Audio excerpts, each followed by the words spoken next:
Hey, what's up, lightboltjoe here. Today we're going to discuss the 2023, August 2023 book, Fury of the Dragon Goddess by Sarwa Chada.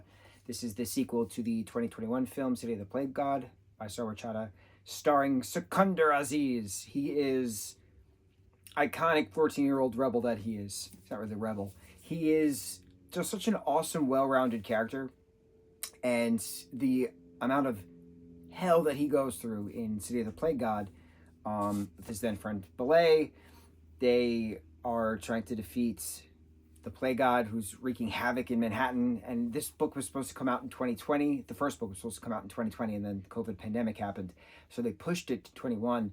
But it's my favorite book in the Regretted Presents banner. We talked about it years ago, how incredible it is. And I had messaged Sarwa a few times, after that, saying how awesome the book was, thinking it was one and done. And then they announced that they were going to make a sequel to it. And I was like, what? Could not believe it. I started this book August 17th. It is currently October 18th that I am recording this. My attention span has died. It's my own problem. I don't know what happened. I have been sleeping a lot more. I used to read a lot before work each morning. I just can't do it anymore. I don't know what happened. I'm hoping it changes. I think I'm going to start on audiobooks. I feel like if I have less of a distraction with outside noises, music or whatever, as I'm reading, that if I have somebody reading the book as I'm reading the book, it's a audio and visual at the same time versus just visual. So we're going to try that. We're going to try the next book as an audiobook as I read it and see what happens if I can get through it faster. But I read so much last year, so much last year, specifically because of the Goosebumps books. And I don't know what happened. My attention span has dwindled immensely as the year has progressed. But that has nothing to do with how incredible this book is.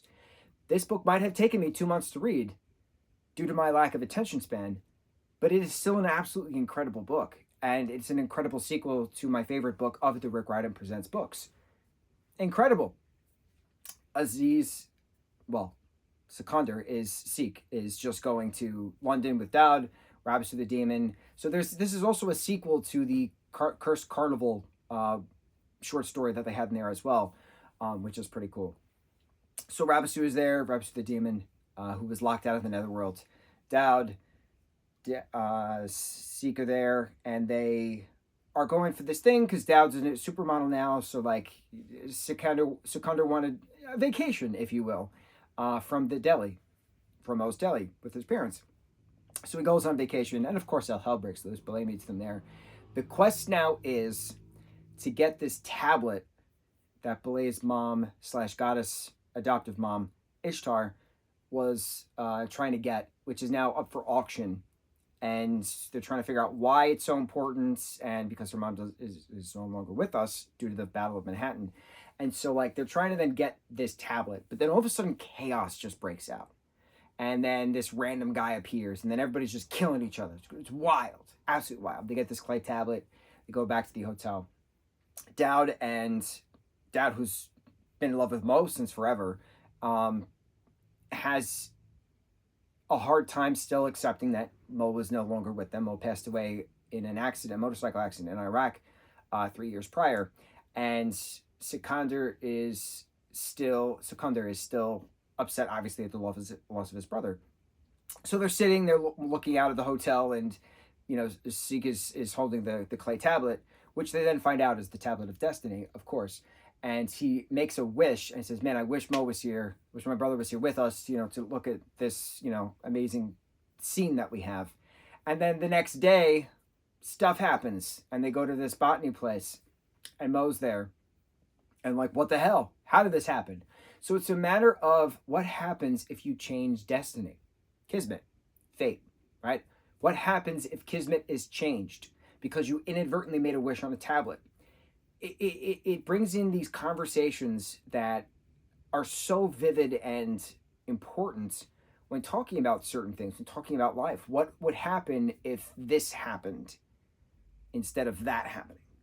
Where would we be today if this didn't happen? It's a very important conversation piece of a book, as well as the character development, because then all of a sudden Mo is back, the love of Dodd's life is back, and then vice versa, but they have to reconnect in a means because this is a different version of Mo. It's not the same backstory of Mo because destiny was changed. So Mo did survive the accident 3 years later, but they received massive amounts of plastic surgery, and he was in a coma for so long, and this and that. But then as the story progresses, other things start to happen. Because Kismet has changed, because fate has changed, what else is changing? Well, if Mo is back and has a different backstory, that means Sikander has a different backstory, which means their parents don't exist anymore, which means Belay has a different backstory, which means all of these things. And you're like, wow. It reminded me a lot of Dark, Netflix's Dark, where certain things could be changed, the timeline can change if you do this kind of a thing, and there's the reset. So this was the Islamic, Arabic, Mesopotamian version, if you will, of Dark, because they had a clay tablet of destiny, and they're working with Kasusu, the legendary sword, and a lot of Mesopotamian mythology, a lot of Arabic mythology, and Islamic mythology as well, brought about within heroes and villains. But it was certain scenes happen, and I'm like, oh, this is Jonas just right now with the orb. I'm like, what's going to happen next? And it's very hard to understand certain things when you're talking about changing the timeline.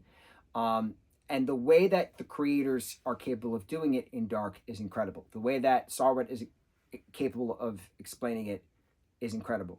There was a very important conversation that Ishtar then had with Sikander at one point in this book, who is, as Ishtar's obviously back since Kismet has changed. And he asks her flat out, he's like, are you a god? Like, what are you? And she's like, modern people could compare me to their superheroes. It's the same thing. And I'm reading this. I just paraphrased the hell out of it. And I'm reading this, and I'm like, oh my God, this is what I've been trying to explain to people for so long, as I've been reading mythology books, different cultures' mythology books in modern times for 2 decades now, about 2 decades. Modern gods and goddesses we call superheroes. And not a lot of people understand that. It's all a matter of story. What's a myth? A myth is story that passes from one person to the next. Oh, did you hear about this incredible god who's done this and that? Did you hear about this incredible goddess who's done that and this? It's a story. It's a myth. People tell the stories to explain things around them, kind of a thing. So we have superheroes saving this and doing that and blah, blah, blah, blah, right? But the convenience about our modern gods and goddesses is that we have them in multimedia. We don't have it just in word of mouth. We don't have it just as a clay tablet cuneiform written down. We don't have it just as a painting in a wall in an Egyptian tomb. We don't have these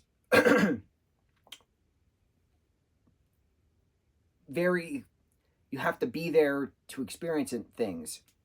We have the internet. You can experience it anywhere.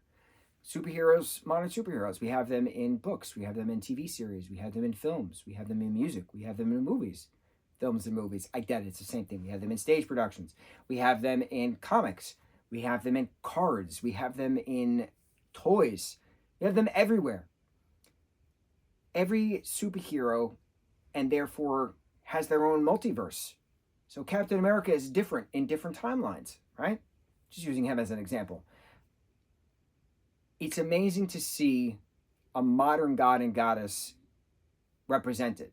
People have the shirts, right? We wear the mark. People wear a Captain America shirt. People have Captain America tattoos. People have necklaces. People have shoes. People dress up as Captain America for Halloween. Spider-Man is way more popular than Captain America. Everywhere there's a Spider-Man, right? You can wear the mask. That was the whole thing in Miles Morales' speech at the end of Across the Spider-Verse. Into the Spider-Verse? Into the Spider-Verse. The very first Spider-Verse film we got, right? Anyone can wear the mask. You can wear the mask. It brings in this mythology, this storytelling that everybody is capable of greatness. That it's not just a god or a goddess. It's not just a superhero.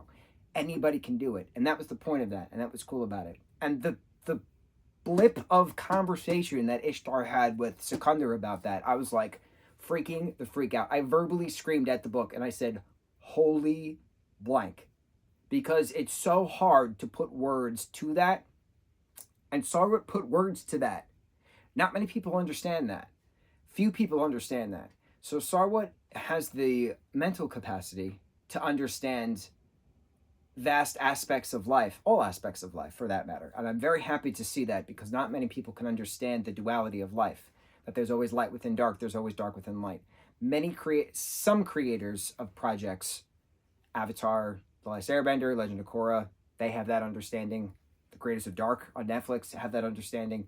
Certain creators, Teen Wolf, it's a prime example. Jeff Davis actually has that understanding, the balance, light within dark, dark within light. Not many people understand the duality of it, and to see it properly represented in a way that I have had problems putting words to for quite some time is so cool. I feel seen. I feel heard. It's wonderful. The story progresses. They're fighting Lugal, the god of chaos. They're fighting his mom, Tiamat, who is the goddess, the dragon goddess. Granted, she's not in it until the very end. But it's really cool. How do you change then feet again? How do you wipe it away? Is it a big battle? Is it just reaching out, offering somebody your hand, just listening, understanding? It's a way of storytelling I didn't think I needed to see, and I'm so glad I saw it, because it's not about brute force. It's about understanding. It's about quiet. It's about listening. Oh my God, wonderful. I'm so amazed with the sequel that wasn't even planned. So will we get a third book? We'll see how well this book sells. I'm sure it did well. It's been over a year since this came out, August of 23. Something I do want to point out. I ripped Palo Santiago and the River of Tears to shreds. That first Palo Santiago book, I could not stand it, specifically because the main villain is featured on La Llorona, is featured on the cover, and she's the main villain, right? But we don't see her until the last, eighth of the book, right? It pissed me off. It was false advertising. How do you reference her that she's the villain and we don't even see her until the end? Blah, blah, this and that, right? Fury of the Dragon Goddess, this book we just discussed, also under the same Rick Riordan Presents banner, did the same thing, but differently. Tiamat, is the dragon goddess, right? The creator of all. And she is not seen until the last eighth of the book. She's referenced a bunch of times leading up. Lugal is the main villain throughout. And then the moment where his mom then comes, Lugal being the son of Tiamat, one of the children of Tiamat, they're then together, and then he goes away, and then she is prevalent, and then she goes away, and then Kismet is changed again. But the thing with Tiamat is that she was more of everything. She's more of the idea, right? She is not the villain's source, as opposed to La Llorona. It was La Llorona in the underworld doing her kidnapping stuff. That she was the villain, but she wasn't seen till the end of Rivers, Tears, or whatever. But Tiamat is not just a singular entity running the underworld. She is everything. She is all around you. She is the air you breathe. She is the stars in the sky. She is everything. And I think that's what makes it different. Why I'm not mad about the ending compared to why I was mad about Palo Santiago's ending is that that was one singular villain doing one singular villain stuff, whereas Tiamat is everything, everywhere, all at once. Much like the film, Everything, Everywhere, All at Once. Tiamat. So I didn't have a lot of problems with her being the main focal point, with her being on the cover. You know, you have Belay and Sikander on the roof of the London Tower fighting the dragon goddess, right? I didn't have my issues with that at being the last eighth of the book. Referenced this on the cover, referenced it, Fury of the Dragon Goddess. Because what is the Fury of the Dragon Goddess? It's just fury. Because the Dragon Goddess is everything. So what happens when Lugal expresses his fury? He is furious with humanity because humanity is stupid and he should have never created them in the first place. Blah, blah, this and that. Sikander is furious because his brother is gone. You know, and then all of a sudden he's back. How does that happen? Rabasu is furious because she can't kill Belay for the next 3 days or something to that extent. Belay's dad, who's also a god, is furious in a calming flower way because he needs to sacrifice himself to save this bus of people and things like that, right? There's different amounts of fury. Everybody is mad about something, and then everybody's happy about something. So I see this title as not the literal fury of the dragon goddess. The dragon goddess Tiamat is mad about something. I see it that the fury of all of us from the dragon goddess, who is all. Does that make sense? All of us have our own angers, and all of us together are because of Tiamat, are because of the dragon goddess. That's how I see it. That's my interpretation of it. I don't see it as a literal, the dragon goddess was mad, boo humans. I see it as everybody is mad about something. Let's express the anger. And if we just stop and listen to each other, then it would be a brand new, beautiful day, right? Tomorrow's a new day. We learned that from Mike West from the middle. Mike Heck from the middle. Mike West. That's what I got from this. We just got to just listen. Everybody stop screaming about everything and just listen. How hard is it? How hard is it to just listen? Fury of the Dragon Goddess, Sarwachata, absolutely incredible book. I hope my experiment with audiobooks moving forward is helpful to my attention span. We'll find out. On to the next review. Mucho mahalo.